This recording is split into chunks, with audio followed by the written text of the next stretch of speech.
Assalamu alaikum wa rahmatullah. You know that moment in prayer when you suddenly freeze and think, wait, was that the third or fourth rak'ah? Did you forget ruku'?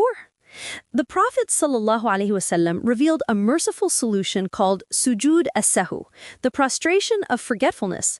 What is it, and how do you use it without breaking your prayer or losing focus? Bismillahir Rahmanir Rahim. Here's what's beautiful. The Prophet Muhammad ﷺ experienced this himself. He forgot during prayer. He made mistakes, and he showed us exactly how to handle it with grace and humility. Wait, the Prophet himself forgot? Yes. There's a powerful hadith where he led the companions in prayer, and afterward, someone named Dhul Yadayn asked him, "Did you forget, or was the prayer shortened?" The Prophet responded that he had neither forgotten nor shortened it. He was acting on what he was certain about. Then, when the companions confirmed the mistake, he completed the prayer and performed 2 prostrations. So this wasn't just theoretical guidance, he lived it. Exactly, and that's the mercy in it. Allah could have made the Prophet infallible in every action, but by allowing this to happen, he gave us a roadmap. He normalized human forgetfulness and gave us a solution. Sujud, As-Sahw, the prostration of forgetfulness. Let's break that down. What exactly is Sujud As-Sahw?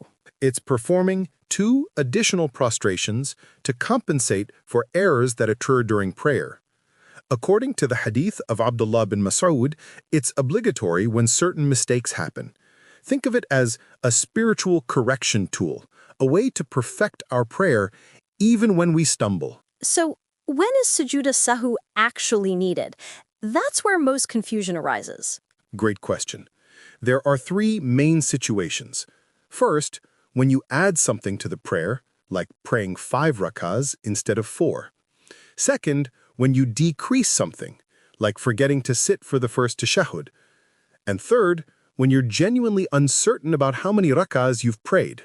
Let's start with that last one, because I think it's the most common. You're in prayer, and suddenly you can't remember. Was that 2 or 3? This is where the Prophet's guidance is so practical. In a hadith narrated by Abu Sa'id al-Khudri, he taught us to ignore the doubt and build on what we're certain about. So if you're unsure whether you prayed 3 or 4, ask yourself, what am I certain of? If you're certain you prayed at least 3, then assume 3, complete the 4th, and perform Sujood As-Sahw. So we always go with the lower number? When there's genuine doubt, yes. But here's an important distinction some scholars make. If you're leaning toward one side, like you're pretty sure it was 3 but not completely certain, some scholars say you should go with what you believe is more likely, complete the prayer, and then do the prostration after the Salam. After the Salam? I thought it was always before. That's the nuance. The timing actually depends on the type of mistake. According to the Maliki, Shafi'i, and one opinion from the Hanbali school, if you added something to the prayer, you prostrate after the Salam. If you decreased something, you prostrate before the Salam. Can you give us a concrete example of adding something? Sure. There's a hadith where the Prophet prayed 5 rak'ahs for dhuhr instead of 4. After he finished and gave salam, the companions told him about the extra rak'ah. He then performed 2 prostrations after the salam.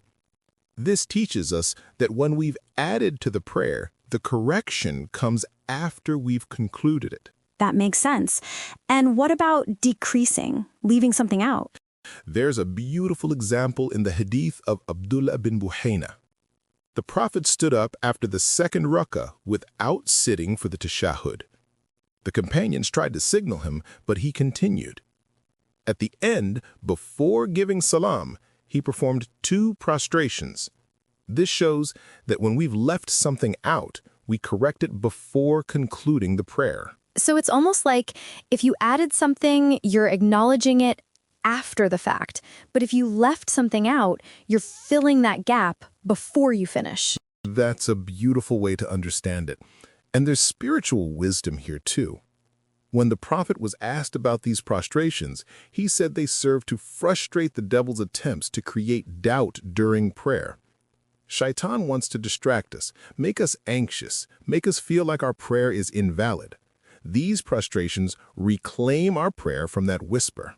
Speaking of whispers, Waswasa, what about people who constantly doubt their prayer? Like, they finish and immediately think, did I do that right? Should I repeat it? This is crucial. The four imams agreed that someone suffering from chronic waswasa should not prostrate for every doubt. If you're someone who always questions your prayer, you need to recognize that as a pattern and resist it. The prostration is for genuine, occasional forgetfulness, not for obsessive doubt. So there's a difference between human forgetfulness and obsessive whispers. Exactly. The Prophet said, if one of you doubts during prayer, let him seek the truth and build upon it, then prostrate twice. The key word is seek the truth. Make a reasonable assessment and move forward. Don't let prayer become a source of anxiety. What about the actual procedure? How do we perform these prostrations? It's simple. You perform 2 prostrations just like the regular prostrations in prayer. The scholars agree you say Allahu Akbar when going down and when rising. According to the Maliki and Shafi'i schools, along with Ibn Taymiyyah's opinion, you don't need to recite the tashahhud again after these prostrations. You simply give Salam. And this applies whether you're praying alone or following an imam. Yes, if you're praying alone and you make a mistake, you handle it yourself. If you're following an imam and the imam makes a mistake, you follow his correction. The principle applies to both the individual and the congregation. Here's something often overlooked. Sujood As-Sahw is rarely seen performed in congregational prayers. Why is that? You've touched on something important. This practice has become neglected in many communities. Imams may not be performing it, and when they don't, the congregation doesn't learn it. It becomes unfamiliar. And then when someone does it, people think it's strange or wrong. So it's a cycle of unfamiliarity. Exactly. And this is a call to action for imams and students of knowledge. We need to revive this sunnah. When mistakes happen, and they will, we should model the Prophet's example openly. This normalizes it and teaches the community. Because ultimately, hiding our mistakes doesn't make us better Muslims. Right. The Prophet could have hidden his forgetfulness, but he didn't. He corrected it publicly, teaching us that perfection isn't the goal. Sincerity and correction are. Let's talk about something practical. What if someone doesn't know whether to prostrate before or after Salam? What should they do? Ibn Taymiyyah emphasized that we should follow the Prophet's example as closely as possible. If you know the type of mistake, follow the appropriate timing. But if you're genuinely unsure, most scholars say it's safer to prostrate before the Salam, as this is the more common position in the hadith literature. And if someone forgets to do Sujood As-Sahw entirely? If you remember shortly after, like within a few minutes, you can still perform it. But if significant time has passed or you've left the prayer space, most scholars say the prayer is still valid. The prostration is a correction, but its absence doesn't invalidate the prayer if the core elements were fulfilled. That's reassuring. I think sometimes we get so caught up in the technicalities that we forget the bigger picture. And what's the bigger picture? That Allah is Ar-Rahman Ar-Rahim, the most merciful. He gave us this tool not to burden us, but to perfect our connection with Him. Every time we perform Sujood As-Sahw, we're acknowledging our humanity while striving for excellence in worship. It's like a reset button. Beautiful analogy. It's a reset button that reminds us you're human, you'll make mistakes, and that's okay.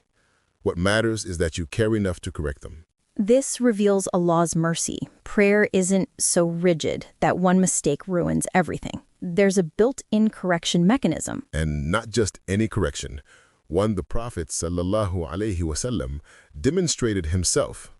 When performing Sujood As-Sahw, we follow his example in our most intimate moments with Allah. So the takeaway, assess what happened. Did you add, decrease, or doubt? Apply the appropriate correction. This isn't about perfection, it's about sincerity and following through. Exactly. Learn this properly so you can guide others. This knowledge is an amana, a trust. The Prophet ﷺ said, "Pray as you have seen me pray." That includes the mistakes and corrections. The next time doubt arises in prayer, remember the Prophet forgot to, and he showed what to do about it. May Allah accept our prayers, perfect our worship, and help us embody the humility and grace of the Prophet ﷺ. Share this with those who need to hear it.